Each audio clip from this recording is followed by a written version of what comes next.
장 어떻게 대응하면 좋을지 전문가의 조언을 들어보도록 하겠습니다. 유진투자증권 명동지점 김영재 부장 전화 연결돼 있습니다. 부장님 안녕하십니까? 네, 안녕하십니까? 자, 국내에 영향을 줄 만한 글로벌 증시 주요 포인트부터 짚어주시죠. 네, 금요일 글로벌 증시는 특별히 새로운 악재는 없었지만 기존 악재가 다시 부각되면서 전반적으로 하락 마감했습니다. 먼저 유럽 주요 증시는 코로나19 확산세가 꺾이지 않고 있어서 경제 봉쇄 정책이 다시 나타날 수 있다는 우려감을 인해서 1%대 가까운 하락세로 마감하였습니다. 미국 증시는 선물 옵션 만기일을 맞아서 대형 기술주들의 변동성 확대가 지수 하락을 유발하는 모습이었는데 주요 기술주인 애플이 3.17% 하락하고 알파벳, 엔비디아 등도 2%대 하락 마감했습니다. 다만 주요 관심 종목인 테슬라는 배터리데이에 대한 기대로 목표가 상향 조정이 있은 탓에 4.4% 상승 마감했습니다. 전반적인 글로벌 증시에 대한 평가는 그동안 미국 증시 변동성 확대 요인이었던 선물 옵션 만기가 금요일로 끝났고 미국과 중국의 갈등이 지속되는 모습이지만 새로운 악재는 아니라는 점에서 이번 주부터는 변동성이 축소될 가능성이 있다고 보고 있습니다. 다만 정치권에서의 부양책 논의가 진전을 이루지 못하고 있고 기술주에서 경기 민감 주도로의 그런 주도주 교체와 같은 혼란이 여전히 존재한다는 점에서 당분간 제한적인 반등 시도가 이어질 것으로 예상해 볼 수 있겠습니다. 또한 국제 유가가 다시 40달러대로 진입했다는 점, 중국 위안화 강세 진행 중이라는 점도 투자에 참고할 만한 변수가 될 수 있다고 판단하고 있습니다. 전반적인 것을 고려해 본다면 글로벌 증시 하락이 오늘 국내 증시에는 부정적인 요인인 건 맞지만 그 영향력은 제한적일 것으로 전망하고 있습니다. 자, 우리 시장 움직임은 어떨 것으로 예상하십니까? 네, 오늘 국내 증시 방향성을 예측해 본다면 미국 증시 하락 영향으로 출발은 소폭 하락할 것으로 보이지만 이후 매수세가 유입되면서 결국 약보합 수준에서 지수가 마감될 것으로 예상하고 있습니다. 국내 증시가 글로벌 증시 대비 강세를 보일 것으로 보는 가장 큰 원인은 국내적인 요인인 코로나19 확진자 수 증감에 기인하는데 주말 사이 처음으로 100명 미만의 추가 확진자 수를 기록했다는 점이 투자 심리를 호전시킬 수 있을 것으로 기대하고 있습니다. 다만 확진자 수 감소 이외에는 뚜렷하게 부각되는 호재가 없다는 점이 지수의 큰 상승을 제한하는 요인이 될 수 있습니다. 사실 최근 국내 증시는 상승을 제한하는 요인들이 다수 존재하고 있는데요.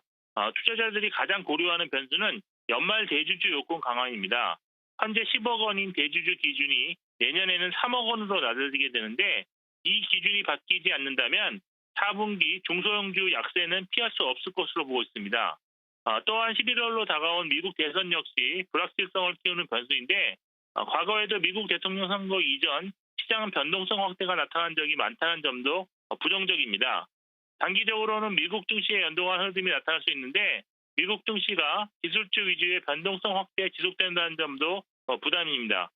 결국 여기서 큰 상승보다는 10월 실적 시즌을 앞두고 숨고르기 장세가 이어질 것으로 볼 수밖에 없는데 최근 원달러 환율이 크게 하락하고 있다는 점은 변동성 확대 측면에서는 부정적이지만 과거 원화 강세였을 때 주식시장 역시 강세였다는 점, 그리고 아직까지 방향성을 확실하게 정하지 못한 외국인 매수세를 작용할 수 있다는 점에서 부정적인 요인보다는 긍정적인 요인이 더 많다고 보입니다. 오늘 유가 상승으로 에너지주 단기간심 나타날 수 있고요. 또 확진자 수 감소로 언택트 관련주 반등 나올 수 있다는 점 참고하시면 좋겠습니다. 네, 오늘 말씀 잘 들었습니다. 감사합니다. 네, 감사합니다.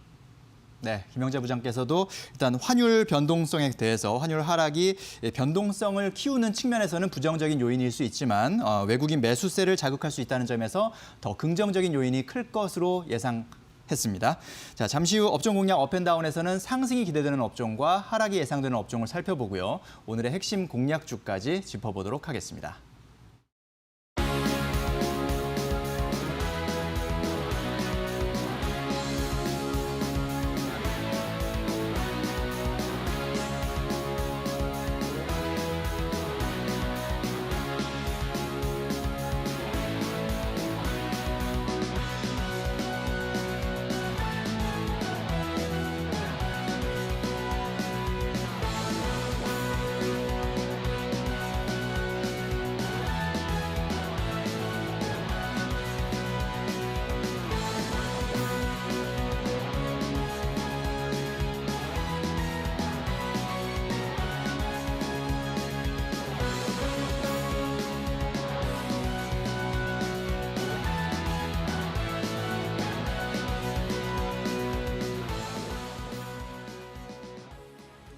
업종 공략 업앤다운. 오늘은 하나금융투자 삼성동금융센터 윤여민 팀장과 함께하겠습니다. 어서 오십시오. 네, 안녕하십니까.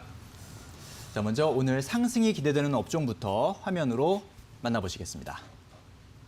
자, 윤여민 팀장이 꼽은 상승 전망 섹터는 2차 전지주입니다. 테슬라 배터리데이 임박이라고 코멘트해 주셨습니다.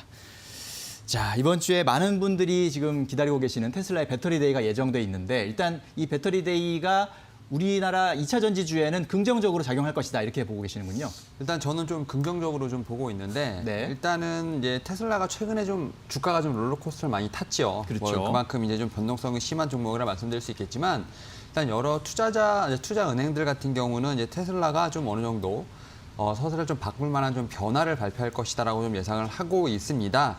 결국 전기차에 관련된 부분인데 이런 부분이 결국 2차 전지로 좀 귀결되지 않을까라고 좀 말씀을 드려보도록 하겠고요.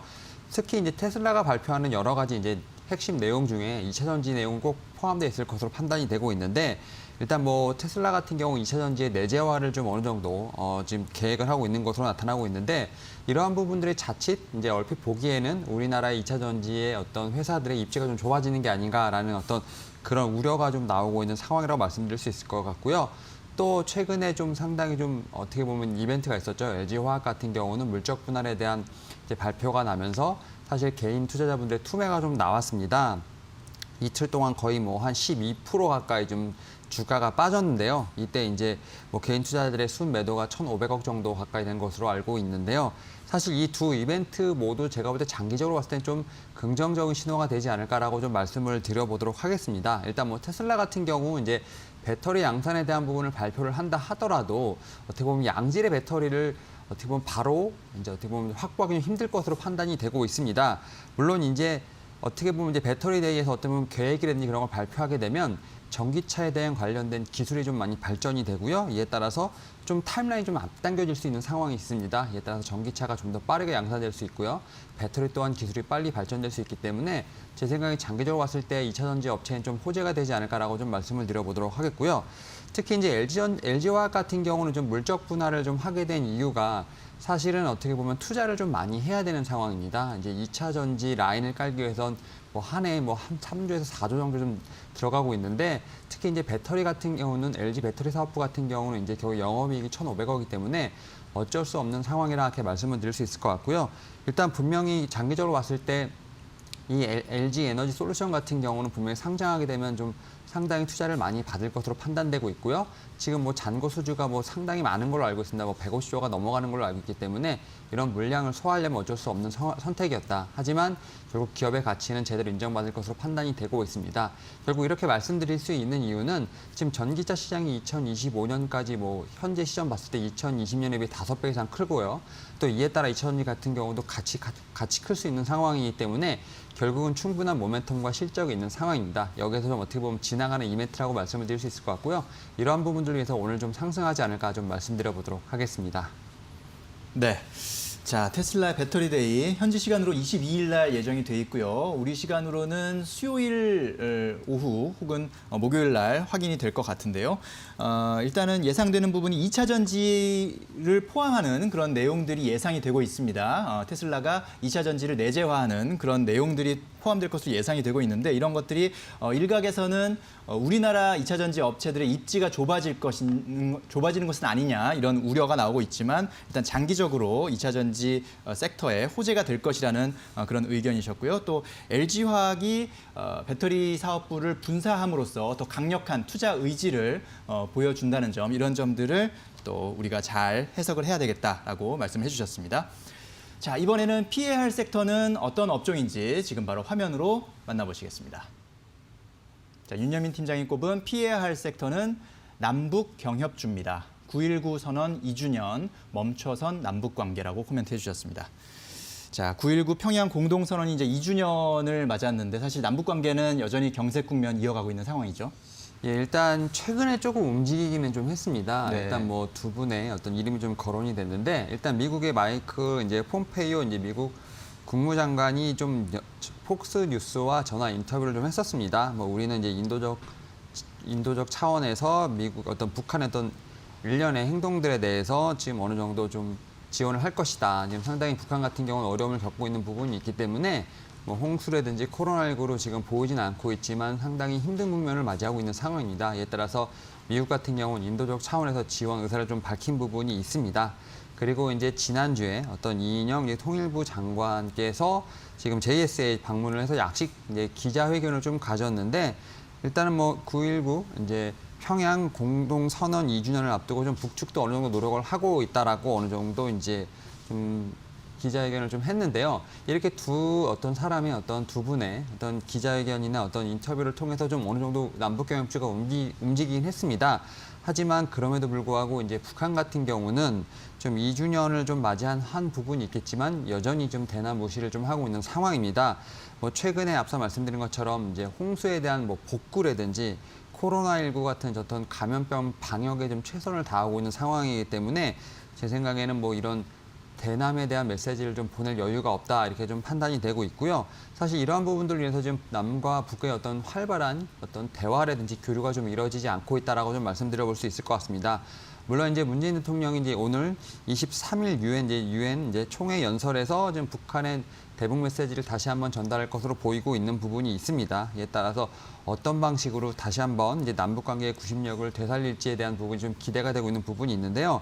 그럼에도 불구하고 북한 같은 경우는 지금 여전히 지금 어떻게 보면 이제 내부 갈등에 대한 부분, 어떤 이런 부분을 좀 총력을 다하고 있는 부분이 있기 때문에 그런 부분이 좀 어떻게 좀 문재인 대통령의 유엔 총회 연설이 얼만큼 이제 좀 먹힐지에 대한 부분은 좀 사실 의문이 있습니다. 이에 따라서 오늘 같은 경우 남북 경협지 같은 경우 좀 피해되지 않을까라고 좀 말씀드려 보도록 하겠습니다. 네, 9.19 선언 2주년을 맞은 상황에서 또 이번 주에 문재인 대통령이 유엔 총회 연설에 나섭니다. 여기에서 또 반전의 돌파구가 있을지 주목되는 상황인데 일단은 현재 북한은 내부적으로 수해 복구 또 코로나19 방역 이런 부분에서 좀 총력전을 벌이고 있는 상황이라 한국, 남한과의 관계에서는 조금 별다른 메시지를 내놓지 않고 있는 그런 상황이라는 점 참고를 하셔야겠습니다. 자, 그럼 이제 오늘의 공략 종목 궁금한데요. 어떤 종목 갖고 오셨습니까? 예, 일단 2차 전지 쪽에서 좀 하나 가지고 왔습니다. 이제 코스모 신소재라고 좀 말씀을 드려볼 수 있을 것 같은데 네. 아직까지는 좀 저평가된 종목이라고 좀 말씀을 드려보도록 하겠습니다. 일단 동사 같은 경우 일단 첫 번째로 좀 실적을 좀 말씀을 드리게 되면 일단 1분기에 좀 흑자 전환이 시도가 됐고요. 그다음에 2분기에도 그 실적 성장세가 좀 이어지고 있는 상황이라 말씀드릴 수 있을 것 같습니다. 특히 뭐 2분기 실적을 보게 되면 매출 같은 경우는 이제 468억 정도, 영업이익은 24억을 좀 기록을 하면서 지금 작년 동기 대비해서 지금 어느 정도 작년에 적자였죠. 이제 흑자로 흑자로 전환이 됐고요. 그다음에 이제 직전 분기 대비해서도 50% 이상 상승한 모습을 좀 보여주고 있는데 일단 이 종목 같은 경우 실적뿐만 아니라 제품군들이 상당히 좋다라고 좀 말씀드릴 수 있을 것 같습니다. 좀 대기업에 납품할 수 있는 좀 좋은 제품 라인업으로 좀 포지셔닝이 돼 있다라고 좀 볼 수 있을 것 같은데 뭐 NCM811 같은 경우, 그다음에 이제 삼성 SD에 들어가는 이제 ESS용 이제 NCM423 같은 여러 가지 좀 포지셔닝이 돼 있습니다. 결국 LG화학과 삼성 SDI로 지금 상당히 좀 부품들이 납품이 된다라고 말씀드릴 수 있을 것 같고 또 사실 이제 2차 전지 관련된 섹터들은 대부분 지금 증설을 하고 있는 상황입니다. 뭐 시장이 커지고 지금 수요가 늘어남에 따라서 그 수요를 뒷받침할 수 있는 공급을 하기 위해 좀 증설을 하고 있는 부분이 있는데 동사 같은 경우도 NCM 생산 능력을 좀 높이기 위해서 좀 증설을 하고 있는 부분이 있습니다. 내년에는 좀 2만 톤, 2022년에는 3만 톤까지 그 캡바가 늘어날 것으로 보이고 있는 부분이 있기 때문에 이런 부분에서 상당히 좀 좋은 모멘텀을 가지고 있다라고 좀 말씀을 드려보도록 하겠습니다. 사실 이렇게 좀 어느 정도 좀 좋은 모멘텀이 있습니다만 2차 전지 주엔에서는 아직까지 좀 가격이 좀 싸다라고 좀 말씀드릴 수 있을 것 같은데 최근에 좀 어느 정도 좀 조정을 끝내고 다시 한번 반등의 채비를 좀 하고 있지 않나라고 좀 말씀을 드려보도록 하겠습니다. 이에 따라서 종목 같은 경우는 현재 상황에서도 분할 매수 관점으로 좀 접근해도 괜찮다라고 말씀드려보도록 하겠고요. 일단 목표가는 2만 원, 손절가는 13,500원으로 제시해드리도록 하겠습니다.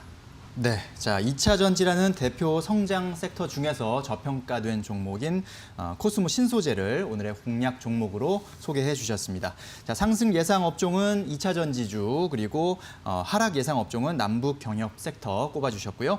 자, 저희가 전해드린 투자 정보 잘 활용하시고요. 투자에 대한 판단은 시청자 여러분의 몫이라는 점 다시 한번 말씀드립니다. 네, 윤여민 팀장님 오늘 말씀 잘 들었습니다. 감사합니다. 네, 감사합니다.